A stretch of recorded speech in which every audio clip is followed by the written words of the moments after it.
Je dis pas trop de conneries, ça. Non, surtout, ouais. Comme les frites belges. Voilà, en deux cuissons. Donc là, on va mettre ça au fond de l'assiette. Quelques graines de cumin, légèrement torréfiées. Tu me dis si je fais quelque chose de pas bien, Grégoire. Non, tout va bien. L'artichaut. D'ailleurs, le cumin et le shiso, ça se répond merveilleusement bien. Un filet d'huile d'olive. On va goûter, hein, je viens de goûter.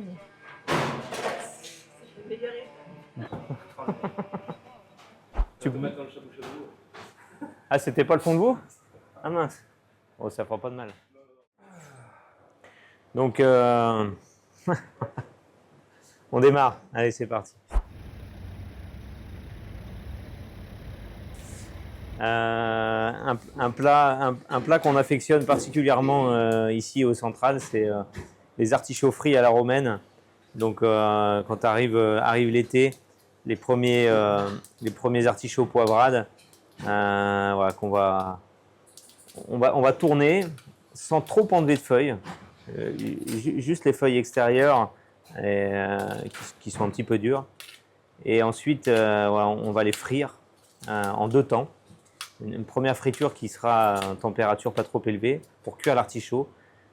Et enfin, une friture finale à 180 degrés qui va nous permettre d'avoir le croustillant des feuilles d'artichaut qu'on va garder.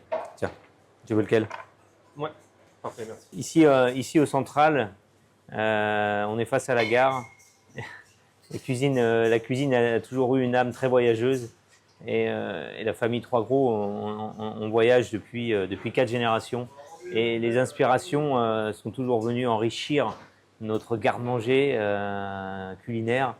Et voilà, ce plat en fait partie parce qu'il est clairement inspiré des artichauts frits qu'on va manger sur le marché Campo di Fiori à Rome. Et voilà, on s'est permis de s'en inspirer et d'en faire des... Voilà, on en a plusieurs versions d'ailleurs. Et celle qu'on va faire est très, très fraîche, très intéressante. On va la garnir avec une râpée de tomates, qui est un tour de main aussi intéressant que j'aime bien. Une tomate fraîche râpée à la râpe à fromage et cuite dans l'immédiat. Et ça aussi, c'est un truc qu'on aime bien faire. C'est une cuisine de l'instant, une cuisine de fraîcheur et presque une cuisine ménagère.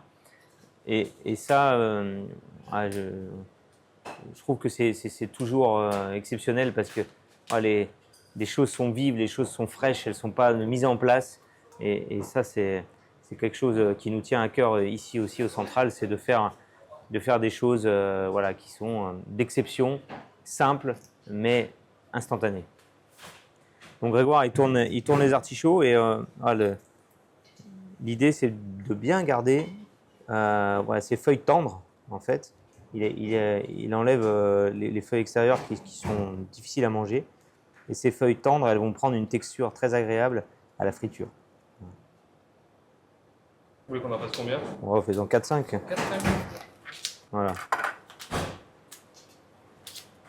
Et César, vous, en fait, vous êtes né dans une famille de cuisiniers voilà, très établie. Vous saviez que vous vouliez faire de la cuisine depuis tout petit. Vous êtes venu tout de suite à la cuisine? Non. Alors effectivement, moi, mon enfance et mon éducation est tournée autour de la restauration parce que, ayant les deux parents dans le métier, on ne connaît pas autre chose. Donc l'éducation du palais, l'éducation du goût, l'éducation des belles choses fait partie du quotidien. Après, non, j'ai pensé faire autre chose jusqu'à l'âge de 18 ans. Vous vouliez faire quoi? Alors, un peu comme vous, l'audiovisuel, je voulais être ingénieur du son. Alors, c'est un métier que je connais pas, mais que j'avais découvert au travers d'une fiche métier en classe de 3e, en cours d'orientation. Et à l'adolescence, j'ai rejeté un peu tout ce qui tournait autour de la cuisine parce que l'environnement autour de la famille, c'est-à-dire les clients, les amis, me mettait dans une case. t'es un 3 gros, tu vas être cuisinier. Bah non, mes parents, moi, m'ont laissé libre de faire ce que je veux faire autre chose, pourquoi je serais cuisinier? Et, voilà, cette fiche métier orientée vers un bac général, puis des études d'audiovisuel. Et donc, ça me permettait de rester au lycée à Rouen avec mes copains et d'attendre la terminale pour vraiment choisir une orientation. Et c'est en terminale où j'ai dû vraiment, finalement, décider de l'année suivante. Et voilà, là, je me suis rendu compte que c'est des métiers que je ne connaissais pas. J'avais rencontré personne qui était ingénieur du son. J'avais aucune information là-dessus. Donc, je me suis vraiment posé la question. Et c'est mon parrain dans cette année-là qui m'a fait réfléchir sur mon avenir. Et finalement, je me suis rendu compte d'une que j'aimais la cuisine. Je me suis rendu compte que mes parents étaient heureux dans ce qu'ils faisaient. Et je me suis dit, tiens, en fait, ce métier, il est peut-être pas trop mal. Finalement, on te dit que tu vas faire ça. T'as pas envie de le faire, mais pourquoi t'as pas envie de le faire? Tu le connais pas. Mais j'avais besoin peut-être d'une maturité pour ça. Et je pense qu'à 18 ans, on a déjà, même si on est très jeune, on n'a pas la même maturité qu'à 14, 15. Et j'ai dit, bon, allez, je me lance, j'essaye. Et donc, j'ai pris mon courage à deux mains, j'ai annoncé à mes parents que je voulais faire l'école hôtelière. Et puis voilà, c'est parti comme ça. Vous l'avez fait où déjà? À l'Institut Paul Bocuse à Écully. Ouais. Ouais. Donc, effectivement, j'aurais pu commencer plus jeune. J'aurais pu commencer à 16 ans. Hein. Mais il m'a fallu le temps. Il m'a fallu le temps et puis tant mieux d'ailleurs. Puis les rencontres. Donc, je pense que c'est ça aussi, quoi. Aimer un métier, on ne peut pas aimer un métier quand on ne l'a pas exercé et on ne peut pas en être passionné. Et je pense que la passion, elle vient avec le travail, la passion, elle vient avec les rencontres et c'est une question de transmission en fait. Et, il faut rencontrer des personnes passionnées. Même si moi, mes parents étaient passionnés, je ne me rendais pas compte parce que c'est mes parents, l'environnement familial dans lequel on grandit, on ne s'en rend pas compte, on ne connaît pas autre chose. On ne l'a pas choisi d'ailleurs. Donc il fallait que j'aille voir ailleurs, il fallait que je rencontre des personnes, il fallait que j'ai des difficultés aussi et des bons moments pour comprendre que ce métier, qu'est-ce qu'il pouvait m'apporter. Pour comprendre aussi l'importance du travail de ma famille, parce que malgré tout, j'ai la chance d'être né dans une famille qui a fait des très belles choses dans la cuisine, dans la restauration et qui continue. Mais il fallait que je rencontre d'autres personnes pour le comprendre parce que, encore une fois, en étant né là-dedans, tout est naturel. Voilà. Alors, les artichauts, on y va, Grégoire? Allez. Ils sont bien tournés, hein. T'as pas perdu la main, ça fait. Alors, il a passé un voile de citron dessus pour pas qu'ils oxydent. Parce que voilà, les artichauts crus sont sensibles à l'oxydation de l'air et pour pas qu'ils noircissent. Du coup, ou on les met dans une solution d'eau citronnée, ou alors là, on frotte en fait cette partie-là avec un citron. Voilà, l'acidité va les protéger de l'oxydation. Mais voilà, je préfère ça que les mettre dans un bain d'eau citronné qui finalement, voilà, pour moi, délave un petit peu le produit. Donc une friture qui est à un bain de friture, pas trop chaud pour commencer. Donc voilà, là c'est 140 degrés. Donc on ne va pas chercher là à colorer. On va même baisser un petit peu, 120. On ne va pas chercher à colorer l'artichaut tout de suite. On va chercher à le cuire. Donc tranquillement. Bon, on va attaquer les tomates en attendant. Allez. Donc les tomates. Alors ce qui est dingue, c'est qu'on est même pas fin juin. Ouais. Et on a déjà des très belles tomates. Alors, pas de plein champ sous serre, mais en tout cas du bassin rouennais, donc de Michael Rollet qui est notre maraîcher à Saint-Germain-l'Espinasse. Et Michael, voilà, en tout cas, avant on n'avait pas de tomates, avant je pense mi-juillet. Et maintenant, le réchauffement peut-être du climat, malheureusement, mais et puis les méthodes d'agriculture font qu'on a des tomates de plus en plus tôt. Donc on est mi-juin et on a déjà des très belles tomates, cœur de bœuf. Voilà. Alors bon, Bel cœur de bœuf. ouais, on n'aura pas la maturité d'une tomate du mois d'août ou du mois de septembre, mais elles sont déjà très très bonnes. Ouais. Donc j'enlève juste le pédoncule qui va nous gêner. Et alors là, c'est très simple. Ça, c'est un truc, c'est un truc que j'ai appris en Espagne chez les frères Roca quand j'ai travaillé là-bas en 2007. Et c'est la première fois que je voyais ça et j'ai trouvé ça non seulement tellement malin comme technique et surtout un résultat avec une texture et une fraîcheur incroyable. Donc la râpe, traditionnelle râpe à fromage 4 faces, le côté gros trou, la tomate coupée en deux, la peau dans la main et en fait on va juste la râper en gardant la peau dans la main, comme ça on ne va pas mettre la peau dans notre préparation. On va la mettre dans le fond de veau. Voilà. Et en fait, alors non seulement là on a un tour de main et un outil qui est détourné de sa fonction, mais qui vous permet d'avoir cette, si tu as une cuillère, d'obtenir cette granulométrie qui est très importante dans le résultat final. C'est un peu comme une concassée qui serait mal taillée, mais le fait qu'elle soit mal taillée va donner une texture très intéressante et surtout finalement on blesse la tomate. Du coup, on va créer des filaments de chair et le jus va sortir, ce qui va nous permettre d'avoir une cuisson très intéressante et de conserver tout le goût en fait. Parce que pour une bête sauce tomate, ah ouais, mais c'est extraordinaire. Et alors là, en plus, vous voyez, je me mets directement dans le récipient de cuisson. Donc pareil, on est dans l'économie du geste. On est dans l'économie du récipient de cuisson. Moi j'aime bien, et je vois des fois des vidéos là sur YouTube, sur internet, des chefs qui s'amusent, qui font ce qu'ils appellent du one pot cooking. Et moi à la maison je fais ça, on n'a pas de temps, et en fait on fait un plat dans la même casserole. Et je pensais que c'était n'importe quoi, moi. ah non, bah si c'est bien fait, je trouve que c'est intéressant. Puis non, ce qui est intéressant, c'est de dire tiens, on est dans l'économie de matériel, l'économie du coup de temps de lavage.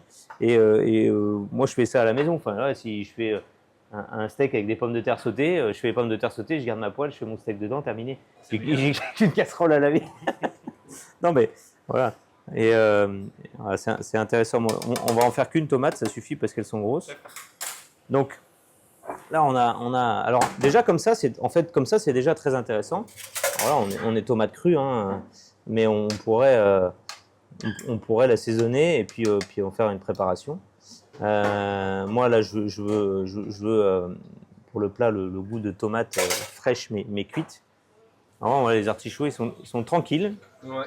Voilà, on les laisse cuire. Et ça, ce qu'on va faire, très important. Donc la casserole que j'ai pris est assez large pour faire une cuisson très rapide et avoir une évaporation. Là, ce que je vais chercher à faire, c'est évaporer l'eau de végétation de la tomate et concentrer cette chair.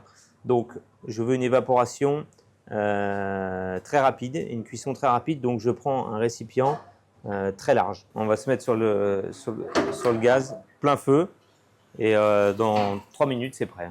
Je dis pas trop de conneries, ça. Non, c'est très bien. Tu peux mettre dans le shabu-shabu. Ah, c'était pas le fond de veau? Ah mince. Oh, ça fera pas de mal. Non. Là, ça y est, là, on est. Oh. Et en 2 minutes, l'eau s'est évaporée. Ah bah, faut encore, voilà. Et vous, Grégoire, vous êtes ici depuis... Ça fait 7 ans que je suis au Central, c'est ma 7e année. C'est cuit, non?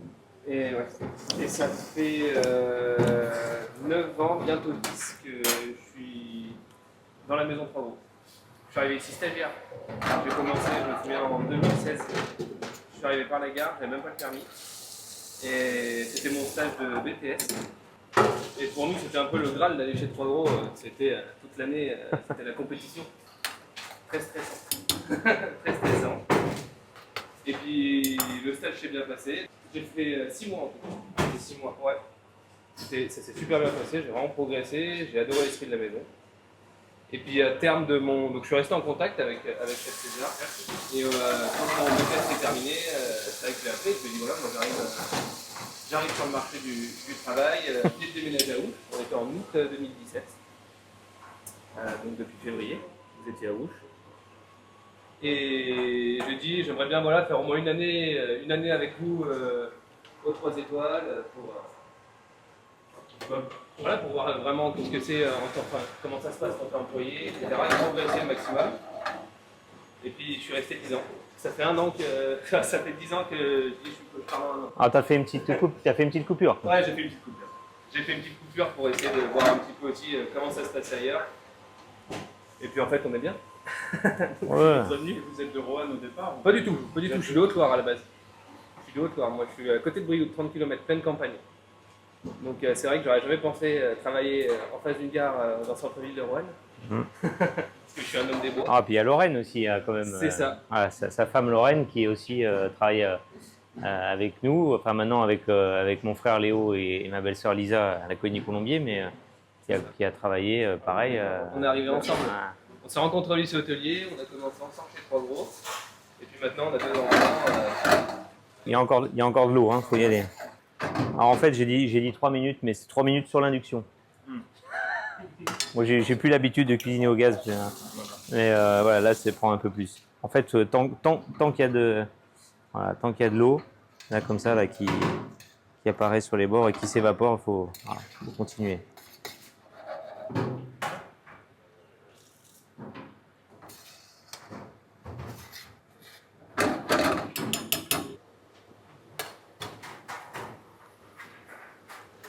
On approche de la vérité. On n'a jamais été aussi près du but. Donc là, la première cuisson est terminée. On va volontairement les... Ah, c'est purement esthétique. Hein. Ah, sur le marché à Rome, ils font pas ça. Nous, on les force à s'ouvrir. Voilà. Bon, c'est esthétique et en même temps, si, ça va permettre d'avoir plus de croustillant sur les feuilles aussi. Ouais, ça va frire vraiment les feuilles de l'intérieur.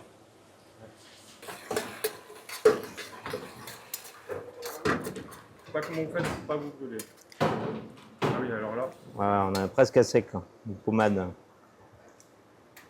Il reste encore de l'eau. Alors, avec les tomates de début de saison ont toujours plus d'eau que celles qui vont arriver dans le mois d'août, septembre.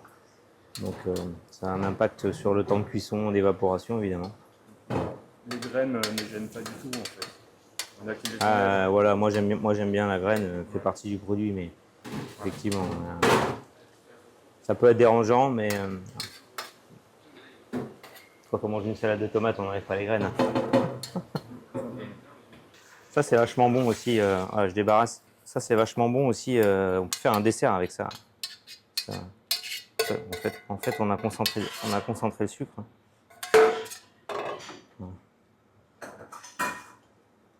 Concassé de tomates, minute. Un peu de sel, un peu de poivre. Et on va y mettre en fonction de l'acidité de la tomate. On ne met rien. Voilà, il faut goûter ça là. C'est vachement intéressant, c'est la texture et la fraîcheur. Là. Quelque chose de très frais en fait. Ok, donc les artichauts. On a remonté la température de la friteuse à. C'est chaud là, Grégoire? 180 week-end. 180 pour finir en fait la coloration et le croustillant. Comme les frites belges. Voilà, en deux cuissons.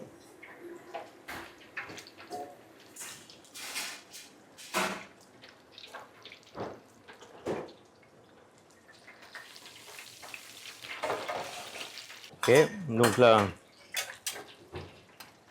On va mettre ça au fond de l'assiette.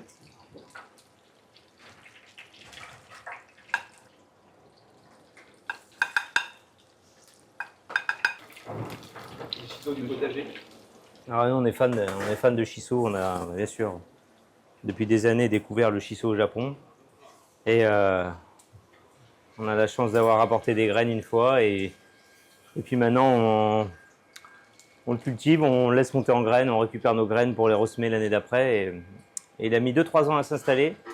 On avait du mal à en faire pousser les premières années. Maintenant, on a des forêts de shiso. On est obligé de faire du vinaigre, des glaces.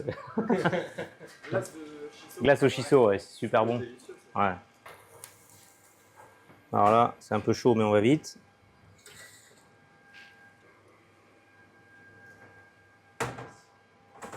L'assaisonnement est sorti de la friteuse. Un peu de sel. Et puis ce qui est important, c'est quand même de bien les citronner. Ça demande de l'assaisonnement. Donc ça, c'est quelques graines de cumin, légèrement torréfiées. Tu me dis si je fais quelque chose de pas bien, Grégoire. Non, tout va bien. L'artichaut. On finit. Voilà. D'ailleurs, le cumin et le shiso, ça se répond merveilleusement bien. Un filet d'huile d'olive. Ouais, on peut faire une deuxième assiette. Tu veux la faire? Allez. Et le shiso rouge par rapport au vert. Ouais. Je trouve que le rouge, moi, je trouve qu'il a plus de goût. Je pense, ouais. Mais après, c'est assez similaire. Hein. C'est pas les mêmes variétés, mais d'ailleurs, il y a plein de variétés de shiso. Hein. Je les connais pas toutes. On peut même faire ça là. Ça fera du bien. Là. Toujours un tour de moulin à poivre frais. Ah, je l'avais citronné déjà. Ouais.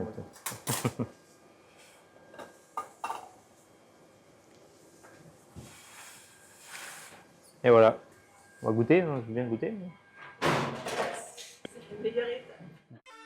Ça va? Premier jour? Troisième jour? T'es en salle là? Ça se passe bien? C'est bon? Grégoire, viens. Allez.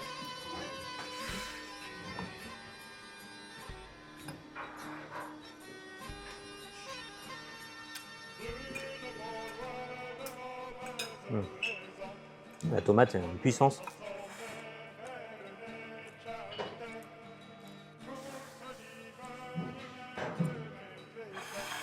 Je vous en laisse un peu. C'est simple et bon. Ouais. Allez, on passe à la suite. Des